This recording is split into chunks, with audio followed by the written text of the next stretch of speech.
Danou Koudjo, Jean-Christophe. Je suis le chargé d'affaires de l'ambassade de la République togolaise près le Royaume du Maroc. L'objectif de cette réunion, de cette rencontre aujourd'hui, c'est de pouvoir apporter la vraie information à la communauté togolaise et à l'opinion internationale, surtout vous, les journalistes, ici au Maghreb, sur la réalité de l'actualité au Togo. Et donc, nous avons vu que le bureau de Unir Maghreb, ils ont essayé de présenter l'actualité togolaise depuis août jusqu'à ce jour. Nous avons vu que cette actualité a évolué positivement, parce que nous connaissons aujourd'hui beaucoup d'évolutions de manière positive. Et les deux partis, l'opposition tout comme le parti au pouvoir, s'accordent sur la base des facilitateurs pour pouvoir s'entendre sur, en tout cas, l'essentiel. Donc, ce que nous voulons ici véhiculer aux journalistes et tout comme à l'opinion internationale, c'est que le Togo se porte bien, le Togo se porte à merveille et que surtout les hommes d'affaires qui s'intéressent au marché togolais, nous avons profité de l'occasion pour les inviter à venir investir au Togo parce que le Togo, c'est un pays d'avenir, du fait que par rapport à sa position géographique, le Togo présente beaucoup d'atouts.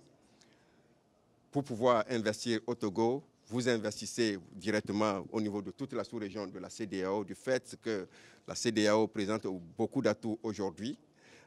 Vous investissez pour non seulement les 7 millions d'habitants que comptent les Togolais, mais pour toute la sous-région ouest africaine. Vous avez la possibilité, à partir de Lomé, de pouvoir atteindre le grand marché qui est le Nigeria, d'atteindre tous les autres marchés ouest africains.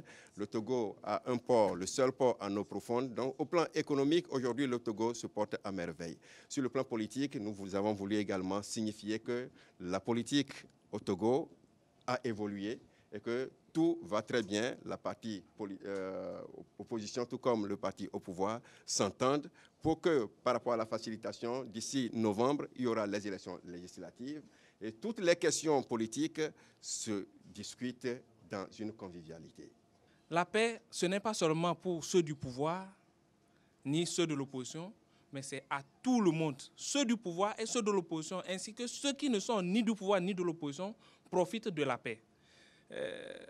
Un climat délétère au Togo ne profite à personne.